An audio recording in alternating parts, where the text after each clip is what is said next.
Hello friends, आपका स्वागत है हमारे यूट्यूब चैनल में। तो आज हम डिस्कस करेंगे क्लास 10th की मैथ की वर्कशीट नंबर 4, जो ये 12 जुलाई 2021 को पब्लिश हुई है। तो आज इस वर्कशीट में हम देखते हैं कि इस वर्कशीट में आज जो टॉपिक है वो है त्रिभुज, यानी कि जो ट्राइंगल वाला चैप्टर है। तो इसके अंदर सबसे पहले तो ये है पॉइंट है वो है सर्वांग समता, कि सर्वांग समता होती क्या है। सर्वांग समता जब भी कोई दो त्रिभुज को एक तरीके से आपस में जोड़कर देखा जाता है, समान रूप से देखा जाता है, तो उन्हें हम सर्वांग समता कहते हैं। तो ये चार सर्वांग समता के चार ये रूल हैं, वो देखते हैं हम। पहला है कि SAS सर्वांग समता। तो साइड एंगल साइड सर्वांग समता हम देखते हैं कि ये क्या होता है। जो साइड एंगल साइड सर्वांग समता है, SAS सर्वांग समता, ये दर्शाता है कि दो त्रिभुजों में दो संगत भुजाएं और उनके बीच का संगत कोण समान हो। यानी कि जब दो त्रिभुजों के संगत भुजाएं और उनके बीच का संगत कोण जब समान हो, तो हम कह सकते हैं कि इसमें उसमें SAS सर्वांग समता हुई है। जैसे मान लो कि यहाँ पे हम दो त्रिभुज बनाएं, ये दो त्रिभुज हैं। दो त्रिभुजों में दोनों त्रिभुजों के मान लो ये वाला एंगल और एक ये वाला एंगल समान है। ये वाला एंगल और ये वाला जो साइड है हमारी, ये वाली साइड, ये वाली साइड, ये वाली और ये वाली साइड, ये दोनों समान है। और उनके बीच में बनने वाला ये वाला कोण भी जो दोनों में समान है। तो हम कह सकते हैं कि जो इसमें कौन सी सर्वांग समता हुई है, SAS सर्वांग समता। यानी कि दोनों के ये वाला मान लो अगर 2 सेंटीमीटर का है तो ये भी 2 सेंटीमीटर का, ये 3 का है तो ये भी 3 का, और इनके बीच का बनने वाला जो कोण है ये और ये भी अगर समान है, तो हम कहेंगे इसमें SAS सर्वांग समता है। नेक्स्ट देखते हैं, इसके अंदर है SSS सर्वांग समता। दो त्रिभुजों में तीन संगत भुजाएं समान हो। मतलब कोई दो त्रिभुज है, उसके अंदर तीनों ही भुजाएं अगर समान है, जैसे ये वाली अगर 2 की है तो ये भी 2 की, ये 3 की है तो ये भी 3 की, ये 4 की है तो ये भी 4 की, यानी कि दो त्रिभुजों में तीनों ही भुजाएं, तीनों संगत भुजाएं समान है, तो हम कहेंगे SSS सर्वांग समता। SSS सर्वांग समता है। आगे देखेंगे हम ASA सर्वांग समता, यानी एंगल साइड एंगल सर्वांग समता। क्या है, इसमें दो त्रिभुजों में दो संगत कोण और उनके बीच की एक भुजा समान हो। यानी कि कोई दो त्रिभुज है, ये और ये, इन दो त्रिभुजों में उनके बीच क्या है कि दो संगत कोण और उनके बीच की एक भुजा समान हो। यानी कि मान लो कि दो संगत कोण जो है, ये वाला कोण मान लिया और एक ये वाला कोण मान लिया, तो इसके भी ये दोनों कोण समान है, और इनके बीच का जो ये कोण है, मतलब एंगल है, जैसे ये वाला और ये भी अगर समान है, तो हम कहेंगे कि इसमें कौन सी सर्वांग समता है, ऐसे सर्वांग समता, जिसमें दो कोण समान हो और उनके बीच की भुजा समान हो। जैसे ये दोनों कोण समान है, मान लो ये 10 डिग्री के हैं, और जैसे ये मान लिया ये 3 है, 3 सेंटीमीटर का, ये 4 सेंटीमीटर, ये भी 3 सेंटीमीटर, ये भी 4 सेंटीमीटर, और इनके कोण भी बराबर हैं, तो कहेंगे इसमें ऐसे सर्वांग समता है। नेक्स्ट है इसमें कि RHS सर्वांग समता। RHS देखते हैं कि RHS क्या है कि दो समकोण त्रिभुजों में कर्ण और अन्य एक संगत भुजा समान हो। यानी दो समकोण त्रिभुज है, मान लिया हमने कि दो समकोण त्रिभुज कैसे बनेगा, ऐसे दो समकोण त्रिभुज है, और इन दो समकोण त्रिभुज में कर्ण और अन्य एक संगत भुजा। कर्ण क्या होती है, जैसे ये जब हम समकोण बनाएंगे तो यहाँ पे 90 डिग्री का एंगल बनेगा, तो इसको बिल्कुल सामने वाली जो भुजा होती है इसे हम कर्ण बोलते हैं। तो एक तो ये और कोई अन्य भुजा, मान लो ये दोनों जो है वो समान है, दोनों 5-5 सेंटीमीटर के हैं, और इसके अलावा एक भुजा कोई, मान लो ये वाली भुजा 2 सेंटीमीटर की, ये भी 2 सेंटीमीटर की, तो हम कहेंगे इसमें कौन सी सर्वांग समता है, RHS सर्वांग समता है।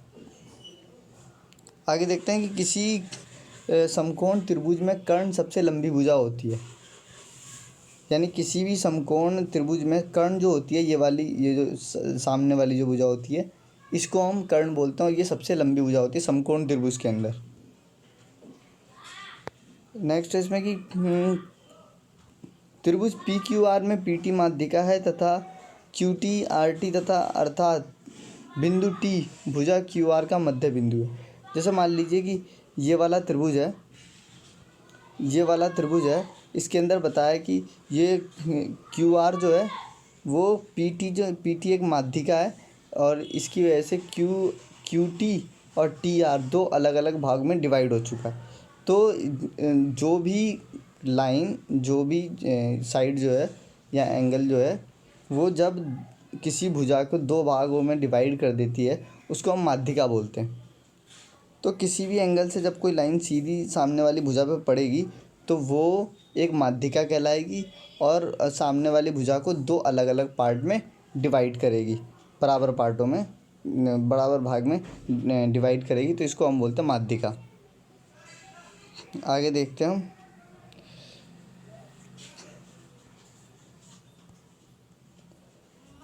ये है, ये पॉइंट है इसमें कि दो आकृतियाँ सर्वांगसम है यदि उनका आकार और माप समान है।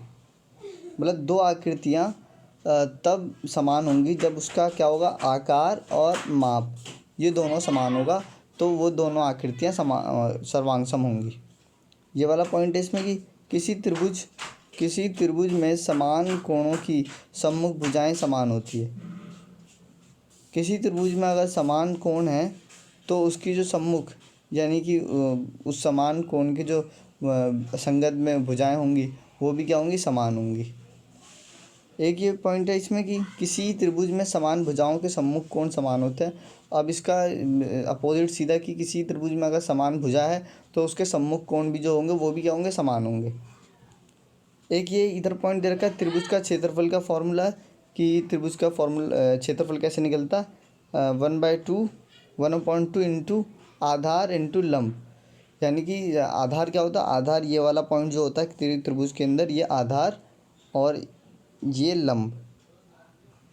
तो जब भी किसी का त्रिभुज का क्षेत्रफल निकालना है तो 1/2 करके उसके आधार का मान और लंब का मान हम रख देंगे तो हमारा त्रिभुज का क्षेत्रफल आ जाएगा। आगे देखते हैं, कुछ क्वेश्चन है इसके अंदर। तो इसमें पहला क्वेश्चन है कि सर्वांगसम आकृतियाँ समान डैश और समान की होती है।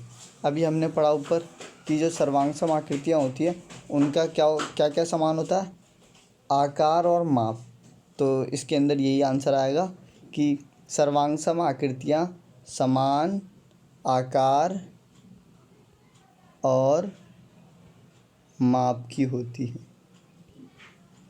तो ये आएगा आकार और माप। नेक्स्ट है इसमें अगला क्वेश्चन, समकोण त्रिभुज पी क्यू आर में P Q equal to 3 centimetre, P R equal to 5 centimetre and Q R equal to 4 centimetre. तो दर्शाइए कि पी क्यू का स्क्वायर प्लस क्यू आर का square equal to P R का square. वही मतलब इसके अंदर पाइथागोरस प्रमेय लगी है और पाइथागोरस प्रमेय क्या कहती है कि जो भी सबसे कर्ण जो होता है वो कर्ण सबसे लंबी भुजा होती है, सबसे बड़ी भुजा होती है। तो सबसे बड़ी भुजा का स्क्वायर इक्वल टू बाकी दो भुजाओं के स्क्वायर के को प्लस करने के बराबर होती है। तो बाकी क्या, 3 का स्क्वायर प्लस 4 है तो 4 का स्क्वायर, ये आ जाएगा हमारा क्या, इसका आंसर हो जाएगा। तो ये दर्शाना है तुम्हें। जब इसको सॉल्व करेंगे तो 5 5 जा कितना हो जाएगा 25 और 3 3 जा 9 और प्लस 4 4 जा 16। तो 16 प्लस 9 भी कितना होता है 25। तो 25 इंटू 25। तो हम कहेंगे कि इसका जो सॉल्यूशन है वो ऐसे आएगा। आगे देखते हैं इसके अंदर। नेक्स्ट थर्ड क्वेश्चन है, दी गई आकृति में ई एक्स वाई का मध्य बिंदु है और ई एफ समांतर है वाई जेड के। यदि X Z equal to 7 centimetre तो एक्स एफ ज्ञात कीजिए। अब देखो इसमें क्या बोला है, इसमें जैसे ही त्रिभुज दिया हुआ है इसके अंदर बोला कि दिया गया आकृति में ई एक्स वाई का मध्य बिंदु है। ई जो है ना, ई ये वाला पॉइंट, ये एक्स और वाई का मध्य बिंदु बिल्कुल बीच में है, यानी माध्यिका है। मान लो ये वाली लाइन माध्यिका है। तो दोनों को अलग अलग पार्ट में, बराबर पार्ट में डिवाइड कर रही है, क्योंकि जो भी माध्यिका होती है वो अलग अलग पार्ट में डिवाइड करती है। और नेक्स्ट है इसमें कि ई एफ समांतर है वाई जेड के। ई एफ जो लाइन है ये वाली, ये वाई जेड के समांतर है। उसको बोला यदि एक्स जेड बराबर 7 सेंटीमीटर, ये वाली लाइन जो है ना एक्स से लेकर जेड तक ये 7 सेंटीमीटर की है, तो हमें बताना है एक्स एफ यानी इतना। और जैसा हमने पढ़ा कि ई एफ जो है वो दो अलग अलग बराबर भाग में डिवाइड कर रही है, तो ये पूरा एक्स जेड 7 सेंटीमीटर का, तो एक्स एफ कितना होगा, सीधा हाफ कर दो इसका 7/2। कितना आएगा इसका आंसर। जैसे इसको हम करेंगे तो जैसे ये 7 सेंटीमीटर का था यहाँ से लेकर यहाँ तक 7 का, तो जब हम एक्स एफ निकालेंगे यहाँ से यहाँ तक, तो ये हो जाएगा 7/2। तो ये जब इसको हम काटेंगे कितना आ जाएगा 3/5। तो इसका आंसर आ जाएगा 3.5। नेक्स्ट क्वेश्चन है इसमें कि माध्यिका को परिभाषित करें।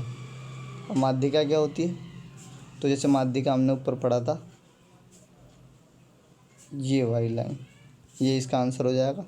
किसी त्रिभुज की माध्यिका उस त्रिभुज को दो समान क्षेत्रफल वाले त्रिभुजों में बांटती है। तो किसी भी जब त्रिभुज की जो माध्यिका होगी उस त्रिभुज को दो समान क्षेत्रफल वाले त्रिभुजों में बांटेगी। जैसे मान लो ये माध्यिका है, तो ये दो त्रिभुज बन जाएंगे और दोनों समान क्षेत्रफल वाले बनेंगे। तो एक माध्यिका एक त्रिभुज को दो समान क्षेत्रफल वाले त्रिभुजों में बांटती है। ये इसका आंसर आ जाएगा लास्ट वाले का। सो ये आज की वीडियो थी। So thank you. और वीडियो पसंद आए तो लाइक करें, सब्सक्राइब करें। Thank you so much.